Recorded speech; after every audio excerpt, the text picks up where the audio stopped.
સ્વાગત છે। સૌથી પહેલા સમાચાર મળી રહ્યા છે ગાંધીનગરથી, જ્યાં ગુજરાતનું બજેટ સત્ર શરૂ થઈ ચૂક્યું હોવાના સમાચાર છે। આવતીકાલે બજેટ આવવાનું છે તે પહેલા વિધાનસભાના બજેટ સત્રની શરૂઆત થઈ ગઈ છે।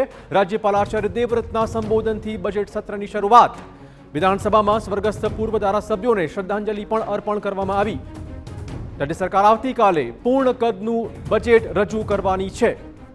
રાજ્યના ઇતિહાસનું સૌથી મોટું બજેટ રહેશે, આ દાવો કર્યો છે સરકારે। સત્રના પહેલા દિવસે મહેસૂલ વિભાગનું બિલ ગૃહમાં રજૂ કરવામાં આવશે। ગણોત ધારામાં રાજ્ય સરકાર એક મોટો ફેરફાર કરવા જઈ રહી છે। 30મી જૂન 2015 અથવા તો તે પહેલા ખરીદાયેલી જમીન બિનખેતી કરવાની જોગવાઈ હશે। અરજીની તારીખ લંબાવવા માટે પણ બિલમાં કરાશે વિશેષ જોગવાઈઓ।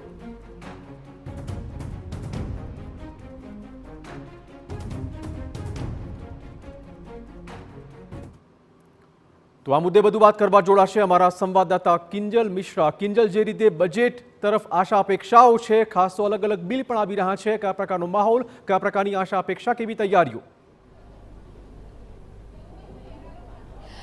जी बिल्कुल, आ वखते राज्य सरकार द्वारा पूर्ण कदનું बजेट છે તે જાહેર કરવામાં આવી રહ્યું છે। સામાન્ય તેવું થતું હોય છે કે લોકસભાની કે વિધાનસભાની ચૂંટણી હોય ત્યારે ઇન્ટરિમ બજેટ છે તે રાજ્ય સરકાર પણ રજૂ કરતી હોય છે, પરંતુ આ વખતે પૂર્ણ કદનું બજેટ છે તે રજૂ થવા જઈ રહ્યું છે। આવતીકાલે નાણાપ્રધાન કનુભાઈ દેસાઈ બજેટ છે તે રજૂ કરશે। આજની જો વાત કરવામાં આવે તો રાજ્યપાલ દ્વારા રાજ્યપાલના સંબોધનથી પરંપરાગત રીતે વિધાનસભાની શરૂઆત થઈ, જેની અંદર G20ની વાત કરવામાં આવે, કે વાઇબ્રન્ટ ગુજરાતની વાત કરવામાં આવે, કે PM મિત્રની વાત કરવામાં આવે। તમામ મુદ્દા રાજ્યપાલે પોતાના સંબોધનમાં વાત કરી। તેની સાથે જ કેન્દ્ર સરકારની યોજના હોય કે નલ સે જલની યોજના હોય તેમાં કેવી રીતે લોકોને મદદ થઈ છે, કેવી રીતે લોકોને ઉપયોગકારી થઈ છે તેની વાત કરવામાં આવી।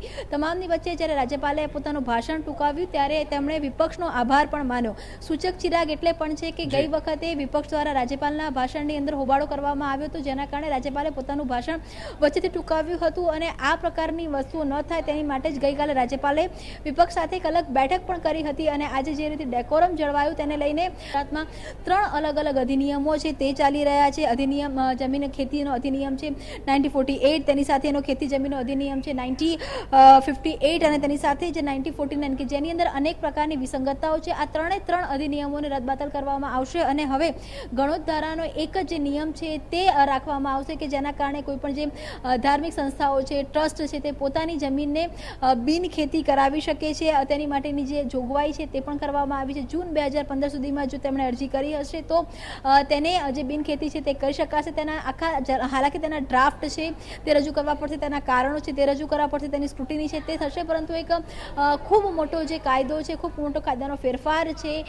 તે આવશે આજે સાંજ સુધીમાં। આ પણ જે ખેત માટેનો જે નિયમ છે, ગણોત ધારાનો જે નવું બિલ છે તે પારિત થઈ જશે, અને ત્યારબાદ આવતીકાલે રાજ્ય સરકાર પોતાનું બજેટ છે તે રજૂ કરશે। જી, ધન્યવાદ કિંજલ તમામ જાણકારી બદલ। તો બજેટ સત્રની શરૂઆત અને આવતીકાલે રજૂ કરાશે પૂર્ણ કદનું અંદાજપત્ર।